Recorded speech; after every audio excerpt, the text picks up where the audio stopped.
자본시장 좋아져서 돈 다 벌었는데 결국 팔 때 세금 많이 내네? 이러면 늦어버리는 거야. 자, 그러면 주식을 어떻게 팔아야 되느냐? 생각은 딱 두 가지야. 세액공제를 극대화하겠다 그러면 집중하는 거고, 이번에 자본시장 좋잖아. 거기 자금 끌고 와가지고 난 주택 살 거야. 그러면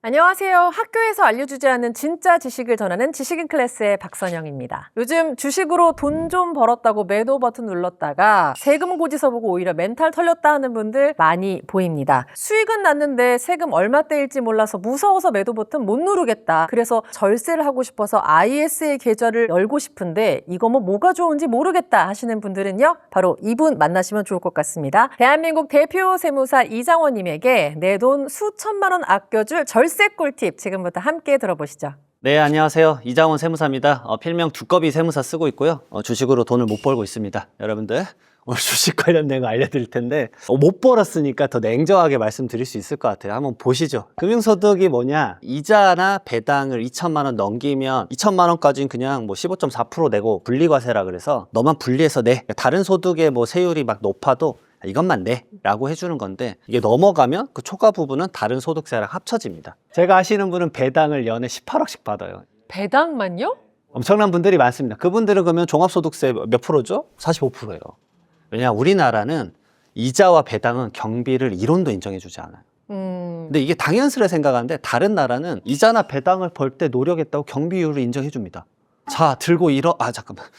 그래요? 들고 일어나시면 안 돼요. 죄송해요. 아무튼 그런 게 있어요, 여러분들. 근데 무조건 다 세금을 내는 거냐? 그건 아니에요. 국내 주식을 사고 팔았다. 이거는 매매 차익이잖아요. 매매 차익은 양도소득세입니다. 양도란 표현이 좀 어렵지만 결국 팔았을 때 소득이 생기는 세금이에요. 종목당 보유액이 50억 원 넘어가거나 코스피, 코스닥, 코넥스마다 지분율의 1%에서 4% 넘어간다. 대주주라 해서 이 사람은 매매 차익 발생하면 양도소득세를 내야 됩니다. 근데 이걸 내시는 분이 있다 주변에 친하게 지내십시오. 정말 필요해요. 일반 분들은 세금 안 내요, 여기에. 근데 매도할 때 증권거래세를 내야 돼요. 농특세 포함해서. 4848 많이 한다. 그러면 내 돈이 증권거래세로 다 고스란히 내리고 있는 거예요. 그러니까 이걸 너무 4848 하지 말아라 말씀을 드립니다. 해외 주식은 매매 차익에서 기본 250만 원 뺀 금액에 대해서는 22%의 세금을 내야 됩니다. 이걸 냈다. 즐거울 일이죠. 즐거울 일이에요. 그다음 채권 15.4% 이자 소득세가 과세되고 매매 차익은 비과세예요. 그리고 ETF는 국내 상장이냐 해외 주식이냐 복잡하지만 기본적으로 분배금을 받으면 배당 소득세. 그리고 가상자산, 우리가 흔히 말하는 비트코인,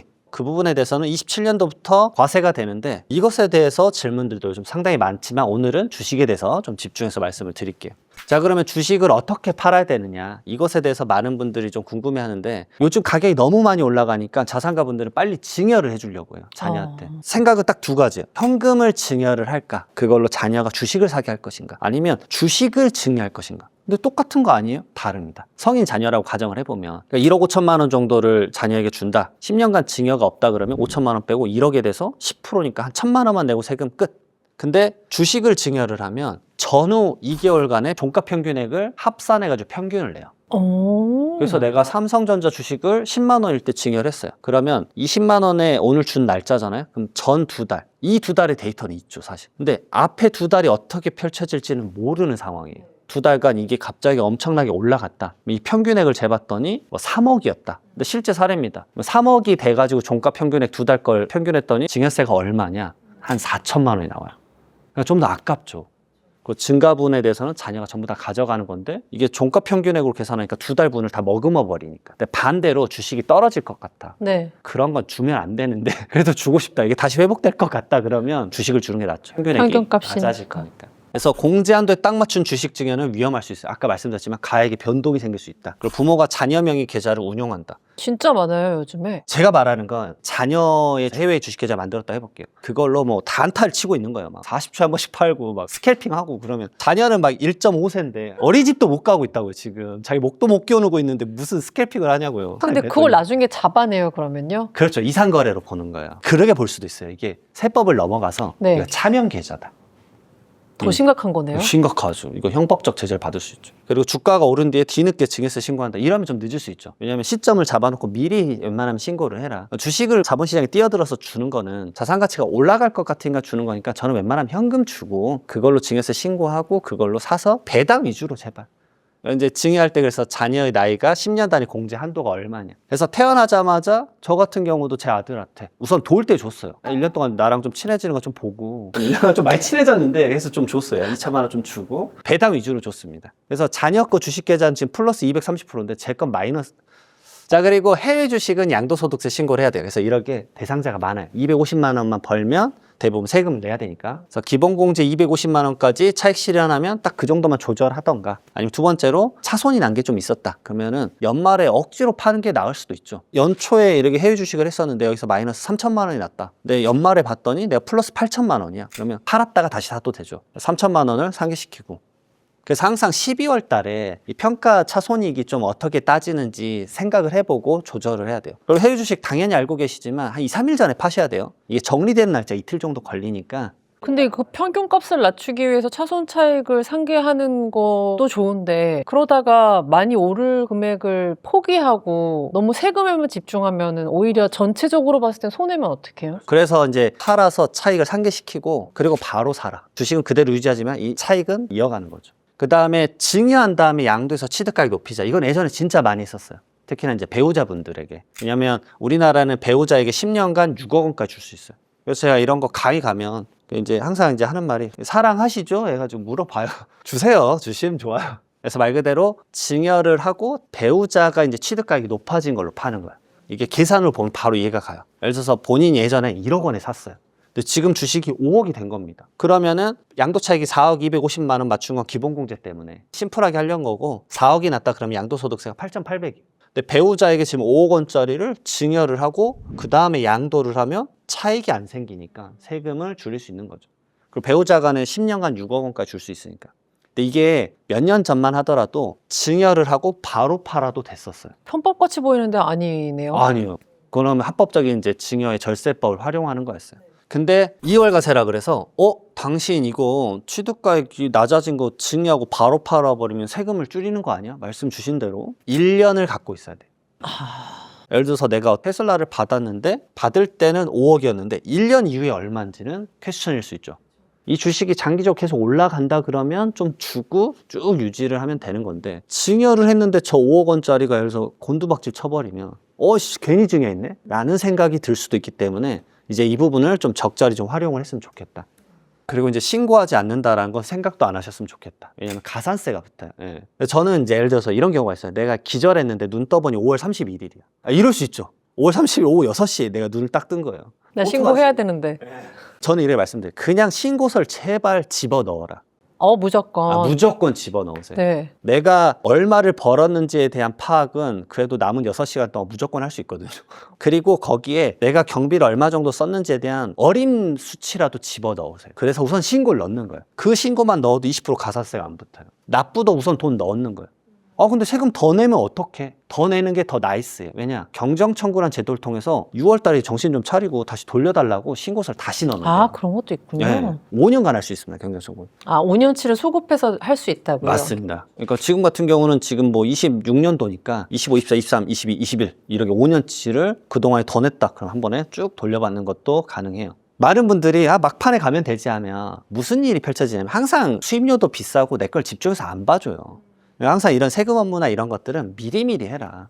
그리고 RIA 계좌라는 게 있어요. 말 그대로 우리나라로 다시 좀 돌아오세요. 해외 주식 그만하시고요. 이런 제도로 해서 리턴을 좀 요구하는 그런 것들이 있었어요. 근데 그게 이제 뭐냐면 말 그대로 5월 말까지 해외 주식 매도하고 국내 주식 사세요. 그러면 거기에 대해서 소득 공제를 해드릴게요. 많이 공제를 해주겠다. 그래서 5월 말까지 매도하면 100%, 그 다음에 7월 말까지는 80%, 연내에 매도하면 50%의 양도소득세를 해외 주식을 정리하고 오는 거니까. 근데 5천만 원까지고요. 2025년 12월 23일 이전부터 갖고 있었던 주식을 해외 주식을 팔았다. 그리고 그거를 국내 주식을 사서 1년간 유지하고 있으면 그렇게 된다. 근데 이거에 한국의 자본시장과 너무 맞았어요. 지금 반도체 관련된 게 엄청나게 올라가고 있고 우리나라 주식 자본시장 너무 좋았잖아요. 물론 이제 특정 주식만 그랬습니다. 꼭 이럴 때 그 메인 안 사고 메인에 살짝 비껴진 거 이거 사면 좀 좋지 않을까? 그러면 이제 제 꼴이 나는 거기 때문에 이제 절대 그렇게 하지 마시고. 주변에 은근 그런 분들 계시더라고요. 많아요. 야 이거 오른 만큼 올랐으니까 이제 이거야. 혹은 내가 왜 대세를 따라야 돼? 난 나의 방식으로 포트폴리오를 짜겠어. 이러신 분들 많이 후회하시더라고요. 1, 2등만 사세요. 제발 여러분들.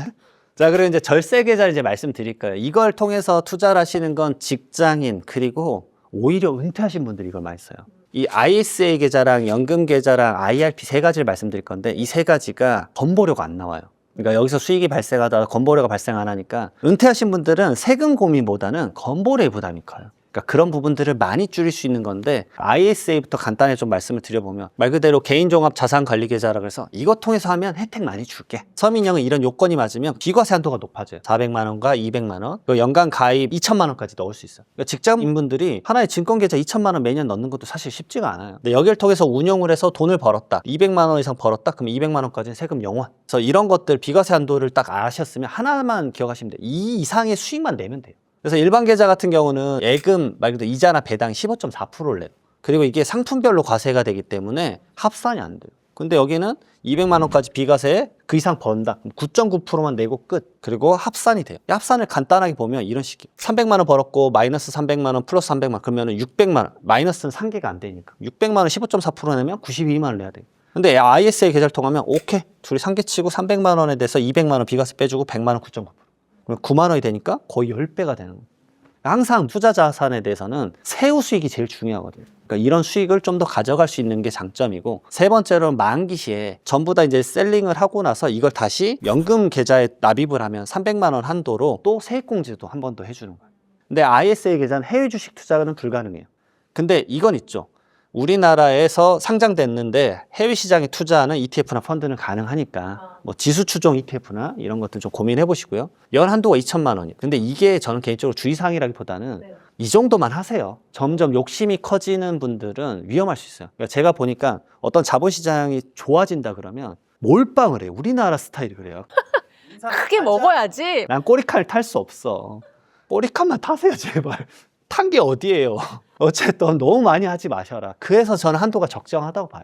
그다음에 비과세 혜택은 해지했을 때, 그러니까 3년을 유지하고 나서 해지했을 때 비과세랑 9.9%가 실현이 돼요. 그러니까 중도에 돈을 빼거나 해지하면은 거기에 대해서는 소득세 상당액을 추징받을 수도 있다. 어쨌든 3년간 안 쓸 돈을 넣는다는 생각으로 해야겠네요. 맞습니다. 그러니까 처음에 사회초년생이 ISA 계좌를 한다, 주식을 이걸 한다라는 건 저는 정말 추천드리고 싶어요. 그러니까 3년간 2,000이면 솔직히 말하면 목돈이에요. 6천만 원이 되니까. 근데 그걸로 자산 운용을 하면서 적어도 200만 원은 좀 벌어보자. 그게 그분들에게는 하나의 투자에 대한 공부인 것 같아요. 그러게 3년간 유지를 하셔야 된다라는 거 말씀을 좀 드리고 만기 관리를 해야 되는데 만기 연장을 자기가 실행을 해야 돼요. 안 하면 ISA 계좌 혜택을 못 받고. 자동 연장이 아니네요. 맞아요. 이게 그래서 기간을 만기를 길게 가져가거나 해지 시 유가증권 처리가 뭐냐면 해지할 때는 모든 주식을 팔고 현금화 시킨 상태에서 해지를 해야 혜택을 받아요. 거기 주식 상태로 있으면 안 돼요. 세 번째로는 특정 주식 출고 시 주인데 ISA 계좌에 내가 삼성전자를 넣어놨는데 내 일반 계좌로 옮기고 싶어. 이렇게 옮겨버리면 얘는 혜택을 못 받아요. 그럴 수도 있기 때문에 참고를 하셨으면 좋겠어요. 네네. ISA 계좌 종류가 3가지가 있어요. 근데 대부분은 이제 투자 중개형을 하고 있습니다. 투자 중개형만 내가 직접 투자가 가능해요. 나머지는 신탁이나 이름은 금융사에 맡기는 거고. 근데 저는 아까도 말씀드리지만 세금을 뭐 줄이고 그다음에 뭐 다양한 목적이 있지만 주식시장은 공부를 해야 되기 때문에 본인이 직접 해보셨으면 좋겠어요. 그리고 ETF 투자하는 게 웬만한 예적금보다는 좀 더 수익률이 더 낮습니다. 리스크는 거의 제로기 때문에 연금 계좌라고 있어요. 연금 계좌 말 그대로 내가 총 급여 얼마냐에 따라서 연금 계좌 600만 원 플러스 IRP 300만 원 추가하면 900만 원까지 가능한데 공제율이 12%와 15%. 근데 지방소득세 포함하면 사실 13.2%와 16.5%예요. 저는 이렇게 말씀드려요. 이 세액공제라는 건 내가 내야 될 세금을 즉각적으로 깎아주는 거거든요. 말 그대로 세액공제 100만 원을 받았다. 그러면 너 내야 될 세금이 300만 원이야? 100만 원 깎아줄게. 간단합니다. 매년 900만 원에 수익률 13.2%가 나오는 사람이 있으면 나와 보십시오. 거의 없어요. 진짜로. 네. 13.2%의 고정 수익을 가져갈 수 있는 건 엄청난 상품이에요.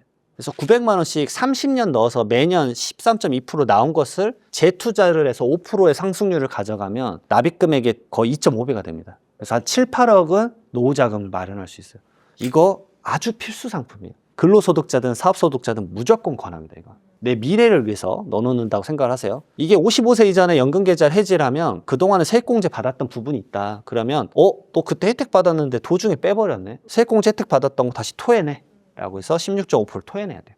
IRP도 마찬가지예요. 원래 토해내야 되는데 이런 경우 있어요. IRP는 퇴직연금이기 때문에 중도의 퇴직금을 가져갈 수 있는 일정한 사유가 충족이 되면 오케이 그건 봐줄게. 너 어쩔 수 없었잖아. 그 중에 하나가 무주택자가 본인 명의로 주택 구입하거나 뭐 전세보증금, 몸이 아파, 재난피해, 채무조정 이런 것들 딱 사유가 적정한 사유들이 많이 있습니다. 실제로 부동산 가격 올라갈 때 IRP 중도 인출이 몇 조씩 됐어요. 5조씩. 야, 이거 포모 온다 해서 막 사야 된다 해서. 내가 여기 돈을 지금 묵힐 때가 아니야. 이런 네, 거군요. 그래 생각하신 분들도 있죠. 그게 더 큰 수익이다 그러면 그때는 이걸 가져갈 수는 있다. 그 대신 이것도 마찬가지로 기타 소득세가 이제 말 그대로 부과될 수 있어. 그동안 혜택 받은 것을 다시 뺏어가는 거죠. 무주택자인 경우에 중도 인출 가능 사유가 된다고 하셨는데 저거는 평생 무주택자 한도예요? 아니면 그냥 현재 그 당시에 무주택자인 거예요? 그 당시에. 그 당시에. 네, 그리고 이걸 평생 딱 한 번 할 수 있기 때문에 평생 1회 딱 한정돼. 한 번 본인의 내 집 마련, 첫 번째 주택 할 때 이걸 잘 활용하시는 분들이 많이 있습니다. 절세계좌 투자를 그러면 어떻게 조율을 할 거냐? 그러면 이제 이 3종에 대한 배분을 좀 잘 하셨으면 좋겠다.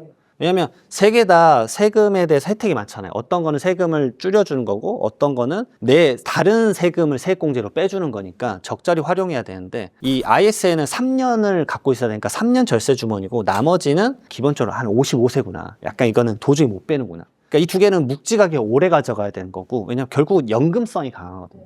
근데 ISA기는 말 그대로 자본시장 좀 해봐. 우리나라 자본시장 활성화 좀 시키자. 이게 목적이니까 세액공제를 극대화하겠다 그러면 아까 말했던 연금계좌랑 IRP를 집중하는 거고 근데 나 유동성 빨리빨리 자금 사이클 돌려야 돼. 이번에 자본시장 좋잖아. ISA 계좌로 좀 한 다음에 거기 자금 끌고 와가지고 난 주택 살 거야. 그러면 ISA에 좀 집중을 해야 되는 거야. 이런 식으로 그 두 가지의 패턴을 좀 활용하시면 좋습니다. 자, 그래서 세금 최소형은 말 그대로 지금의 세액공제를 당장 좀 많이 줄이는 게 유리하니까 매년 연금저축 600만 원에 IRP 300 정도를 먼저 선행으로 넣고 900만 원 정도 넣었는데도 자금이 좀 여유가 있다. 그러면 ISA 계좌로 해서 과세 나오는 것들 투자할 때는 이걸로 좀 투자를 한번 해보시면 좋다.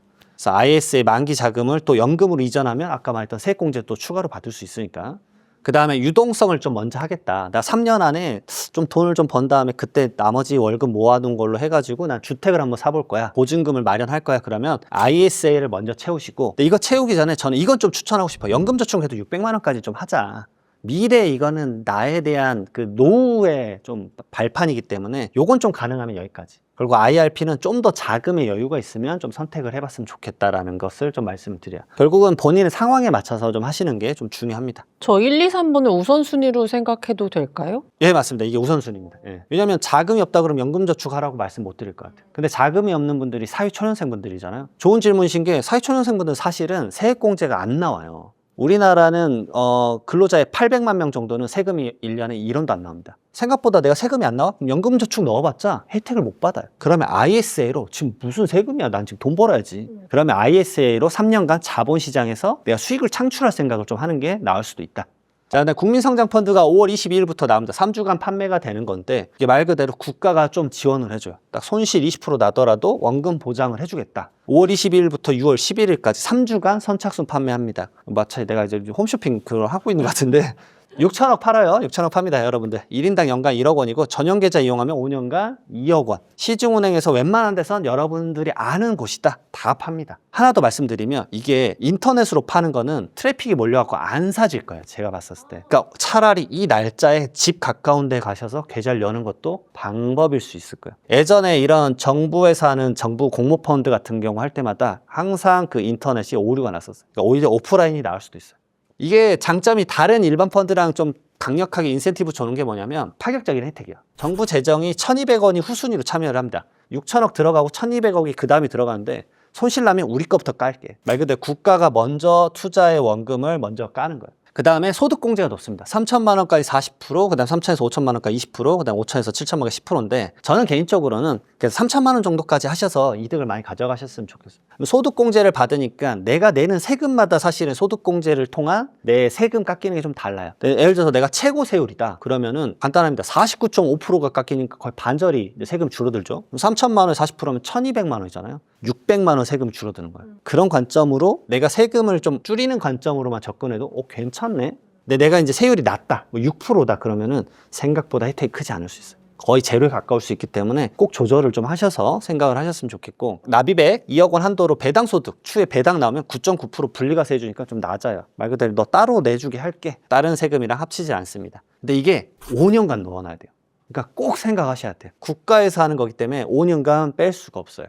그 다음에 상장 가능하긴 한데 거래량이 적을 거예요. 우리 내에서만 사고 파는 거기 때문에 거래량이 거의 없을 거야. 거래될 때 대부분 좀 손실이 나요. 그러니까 여유 자금으로 좀 해라. 그리고 투자 대상을 꼭 봐야 돼요. 왜냐? 정부 차원에서 우리 그래도 여기 먹거리 만들어야 돼요. 이쪽에 좀 투자를 해주십시오라는 거기 때문에 우리가 알고 있는 삼성전자나 하이닉스 같이 엄청난 상장사가 많지는 않아요. 말 그대로 AI, 반도체, 바이오, 미래차 이거 딱 보면 신성장, 뭐 첨단 산업 이렇게 돼 있지만 사실상 포트폴리오 비중 코스피는 10% 이내요. 그러니까 시장 안정성을 위해 대형주는 조금밖에 없어요.